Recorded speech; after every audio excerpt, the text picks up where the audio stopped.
നമുക്കിന്ന് previous year questions നോക്കാം. PSCയുടെ നമുക്ക് ഒരു ദിവസം ഒരു 50 ക്വസ്റ്റ്യൻസ് ആണ് നമ്മൾ ടാർഗറ്റ് ചെയ്യുന്നത്. സോ നമുക്കിന്ന് ക്വസ്റ്റ്യൻസിലോട്ട് കിടക്കാം. വൈക്കം സത്യാഗ്രഹത്തിന് നേതൃത്വം നൽകിയത് ആര്? വൈക്കം സത്യാഗ്രഹത്തിന് നേതൃത്വം നൽകിയത് TK മാധവനാണ്.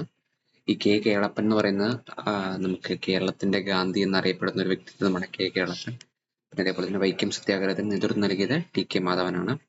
കേരളത്തെ ഭ്രാന്താലയം എന്ന് വിളിച്ച സാമൂഹ്യ പരിഷ്കർത്താവ് ആര്? സ്വാമി വിവേകാനന്ദനാണ് കേരളത്തെ ഭ്രാന്താലയം എന്ന് വിളിച്ചത്.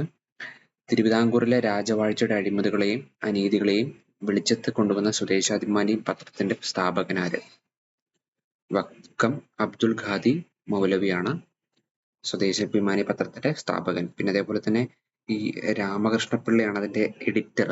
എല്ലാവരും വിചാരിച്ചുകൊണ്ടിരുന്നത് അതിന്റെ സ്ഥാപകൻ രാമകൃഷ്ണപിള്ള എന്നാണ്. പക്ഷെ അതിന്റെ സ്ഥാപകൻ സ്വദേശാഭിമാനി വക്കം അബ്ദുൽ ഖാദർ മൗലവി. എന്തെങ്കിലും ക്വസ്റ്റ്യൻസ് എന്തെങ്കിലും തെറ്റുണ്ടെങ്കിൽ, ഞാൻ പറയുന്ന ആൻസേഴ്സ് എല്ലാം തെറ്റുണ്ടെങ്കിൽ ജസ്റ്റ് ഒന്ന് കമന്റിൽ ഒന്ന് പറയണേ. കാരണം ഞാനും പഠിച്ചുകൊണ്ടിരിക്കുകയാണ്, ഞാനൊരു PSC ആസ്പിറന്റ് ആണ്. ഓക്കെ. കേരളത്തിലെ ആദ്യകാല സാമൂഹിക പരിഷ്കർത്താക്കളിൽ ഒരാളായിരുന്ന വൈകുണ്ഠ സ്വാമികളുടെ പ്രവർത്തനങ്ങൾ ഉൾപ്പെടാത്തത് ഏതെല്ലാം? ഇതിൽ ബ്രിട്ടീഷ് ഭരണത്തെ നീച ഭരണം എന്ന് വിളിച്ചു. അത് വൈകുണ്ഠസ്വാമി പറഞ്ഞതാണ്. സമപതി ഭോജനം സംഘടിപ്പിച്ചു. അതും വൈകുണ്ഠസ്വാമി പറഞ്ഞതാണ്. മനുഷ്യത്വമാണ് മനുഷ്യന്റെ ജാതി എന്ന് പ്രഖ്യാപിച്ചു. അത് വൈകുണ്ഠസ്വാമി അല്ല പറഞ്ഞത്. സമത്വ സമാജം എന്ന സംഘടന സ്ഥാപിച്ചതും വൈകുണ്ഠസ്വാമികൾ തന്നെയാണ്. സമത്വ സമാജം എന്ന സംഘടന സ്ഥാപിച്ചത് വൈകുണ്ഠസ്വാമികളാണ്. ബ്രിട്ടീഷ് ഭരണത്തെ നീച ഭരണം എന്ന് വിളിച്ചതും വൈകുണ്ഠസ്വാമികളാണ്. സമപതി ഭോജനം സംഘടിപ്പിച്ചതും വൈകുണ്ഠസ്വാമികളാണ്. കേരള സ്റ്റേറ്റ് സ്പോർട്സ് കൗൺസിലിന്റെ ഇപ്പോഴത്തെ പ്രസിഡന്റ് ഗവൺമെന്റ് മാറിയപ്പോഴത്തേനും പുതിയ പ്രസിഡന്റ് ആയിട്ടില്ല. അതാകുമ്പോൾ നമുക്ക് അപ്ഡേറ്റ് ചെയ്യാം. കഴിഞ്ഞ പ്രാവശ്യത്തെ പ്രസിഡന്റ് U ഷറഫ് അലിയാണ്. നിലമ്പൂർ നിയോജകമണ്ഡലത്തിൽ LDP സ്ഥാനാർത്ഥിയായിരുന്നു ശ്രീ U ഷറഫ് അലി. ഇനി ചന്ദ്രയാൻ 3 ലാൻഡറിലെ പെലോഡുകളിൽ ഉൾപ്പെടാത്തത് ഏത്? ഇതിനകത്ത് ഉൾപ്പെടാത്തത് ഷെയ്പ്പ് ആണ്. റാംബ, LP, ചാസ്തെ, ഹിൽസ ഇവരെല്ലാം ഈ ലാൻഡറിലെ പെലോഡുകൾ ഉൾപ്പെട്ടതാണ്. 2021 എഴുത്തച്ഛന്റെ പുരസ്കാരം ലഭിച്ചത് ആർക്ക്? P. വത്സലയ്ക്കാണ് 2021 എഴുത്തച്ഛന് പുരസ്കാരം ലഭിച്ചത്. 1.25 കോടി മലയാളികൾ എന്ന ഗ്രന്ഥം രചിച്ചത് ആര്? EMS നമ്പൂതിരിപ്പാടാണ് 1.25 കോടി മലയാളികൾ എന്ന ഗ്രന്ഥം രചിച്ചത്. അടുത്ത ക്വസ്റ്റ്യൻ, 2022 എഴുത്തച്ഛന് പുരസ്കാരം ലഭിച്ച സേതുവിന്റെ കൃതികളിൽ പെടാത്തത് ഏത്? 2025 എഴുത്തച്ഛൻ പുരസ്കാരം ലഭിച്ചത് ആർക്കാണ്? സേതുവിനാണ്. 2021 എഴുത്തച്ഛൻ പുരസ്കാരം ലഭിച്ചത് P. വത്സലയ്ക്കാണ്. 2022 എഴുത്തച്ഛൻ പുരസ്കാരം ലഭിച്ച സേതുവിന്റെ കൃതികളിൽ പെടാത്തത് നിഴലുറങ്ങുന്ന വഴികളിലാണ്. ബാക്കിയെല്ലാം പേടി സ്വപ്നങ്ങൾ, കൈമുദ്രകൾ, അടയാളങ്ങൾ ഇതെല്ലാം എഴുത്തച്ഛൻ സേതുവിന്റെ കൃതികളിലുള്ളതാണ്. നിഴലുറങ്ങുന്ന വഴികളിൽ ഇല്ലാത്തതാണ്. 2022 എഴുത്തച്ഛൻ പുരസ്കാരത്തിൽ ഇല്ലാത്തത്. ഇന്ത്യ ദേശീയ ബഹിരാകാശ ദിനമായി ആചരിക്കാൻ തീരുമാനിച്ച ദിവസം ഏത്? ഓഗസ്റ്റ് 23 ആണ്. ഓഗസ്റ്റ് 23 2023 ഇത് പ്രഖ്യാപിച്ചത്. അപ്പോൾ ഓഗസ്റ്റ് 23 ദേശീയ ബഹിരാകാശ ദിനമായി ഇന്ത്യ ആചരിക്കാൻ തുടങ്ങിയത്. അതായത് ഈ ചന്ദ്രയാൻ 3 ലാൻഡ് ചെയ്തത് ഈ ദിവസമായിരുന്നു, ഓഗസ്റ്റ് 23 1959 ജർമ്മൻ സാങ്കേതിക സഹായത്തോടെ ഇന്ത്യയിൽ സ്ഥാപിക്കപ്പെട്ട ഇരുമ്പുരുക്കുശാല. 1959 ജർമ്മൻ സാങ്കേതിക സഹായത്തോടെ ഇന്ത്യയിൽ സ്ഥാപിക്കപ്പെട്ട ഇരുമ്പുരുക്കുശാല അത് ഹിന്ദുസ്ഥാൻ സ്റ്റീൽ ലിമിറ്റഡ് റൂർക്കേലയാണ്. 1959 ജർമ്മൻ സാങ്കേതിക സഹായത്തോടെ ഇന്ത്യയിൽ സ്ഥാപിക്കപ്പെട്ട ഇരുമ്പുരുക്കുശാല. അടുത്തത്, കരിമ്പ് ഉൽപാദനത്തിൽ 1-ാം സ്ഥാനത്തുള്ള ഇന്ത്യയുടെ സംസ്ഥാനം ഏത്? ഉത്തർപ്രദേശാണ്. കരിമ്പ് ഉൽപാദനത്തിൽ 1-ാം സ്ഥാനത്തുള്ള ഇന്ത്യൻ സംസ്ഥാനം ഏത്? ഉത്തർപ്രദേശാണ്. കേരളത്തിൽ കൊല്ലം മുതൽ കോട്ടപ്പുറം വരെ പശ്ചിമ തീര കനാൽ എന്ന ദേശീയ ജലപാതയിൽ ഉൾപ്പെടുന്നു. ഏത് ദേശീയ ജലപാതയിൽ ഉൾപ്പെടുന്നു? കൊല്ലം മുതൽ കോട്ടപ്പുറം വരെ. ദേശീയ ജലപാത 3 ആണ്. കേരളത്തിലെ കൊല്ലം മുതൽ കോട്ടപ്പുറം വരെ പശ്ചിമ തീര കനാൽ എന്ന ദേശീയപാത, കൊല്ലം മുതൽ കോട്ടപ്പുറം വരെ ജലപാത ഉൾപ്പെടുന്നു. ദേശീയ ജലപാത 3 ആണ്. പശ്ചിമ തീര canal, west cost canal. National waterway 3 ആയി പ്രഖ്യാപിച്ചത്. ദേശീയ ജലപാത 3.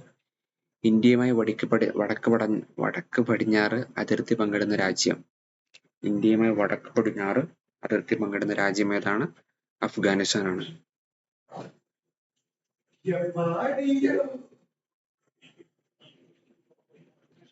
ഇന്ത്യയുമായി വടക്ക് പടിഞ്ഞാറ് അതിർത്തി പങ്കിടുന്ന രാജ്യം അഫ്ഗാനിസ്ഥാനും പാകിസ്ഥാനുമാണ്.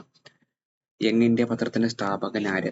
ഇതിലൊരു തെറ്റുണ്ട്, ഞാൻ കണ്ടുപിടിച്ച തെറ്റാണ്. സ്ഥാപകനായിട്ട് യങ് ഇന്ത്യ പത്രത്തിലില്ല. അതിന്റെ സ്ഥാപിച്ച് ഹോം റൂൾ ലീഗ് അറിയില്ലേ, അതാണ് സ്ഥാപിച്ചത്. അതാണ് ഒരു അസോസിയേഷൻ അല്ല, ഹോം റൂൾ പാർട്ടി എന്നറിയപ്പെടുന്ന party 1919 home rule party initially published by associates Umar Sobani, Shankarlal banker.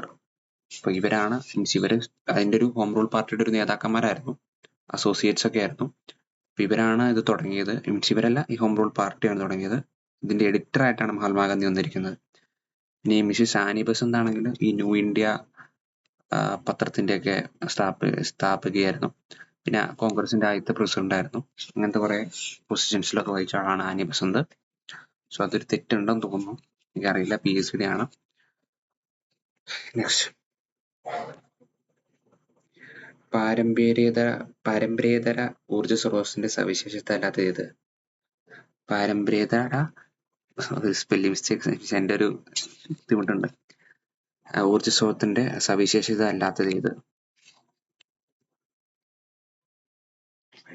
ശുഷ്കമായിക്കൊണ്ടിരിക്കുന്നതാണ് പാരമ്പര്യേതര ഊർജ സ്രോതസ്സിന്റെ സവിശേഷത അല്ലാത്തത് ഏത്? ശുഷ്കമായിക്കൊണ്ടിരിക്കുന്നു. പാരമ്പര്യേതര ഊർജ സ്രോതസ്സിന്റെ സവിശേഷത അല്ലാത്ത ഏത്? ശുഷ്കമായിക്കൊണ്ടിരിക്കുന്നു. ഉപദ്വീപായ നദികളിൽ വെച്ച് ഏറ്റവും നീളം കൂടിയ നദി ഏത്?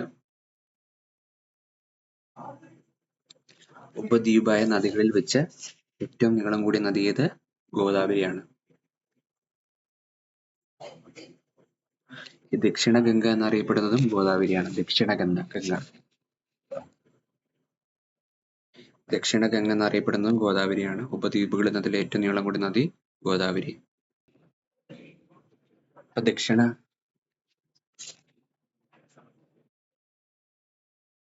നമുക്ക് ഉപദ്വീപായ നദികളിൽ ഏറ്റവും നീളം കൂടിയ നദി ഏതാണ്?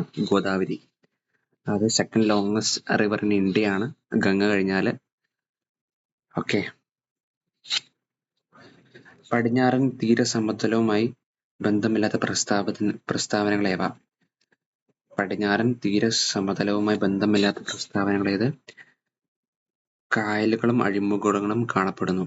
ഡെൽറ്റ രൂപീകരണം നടക്കുന്നത് തെറ്റാണ്. താരതമ്യേന വീതി കുറവാണ്. ഇത് 2, 3 തെറ്റ്. പടിഞ്ഞാറൻ തീരസമതലവുമായി ബന്ധമില്ലാത്ത പ്രസ്താവനകൾ ഏത്? 2, 3.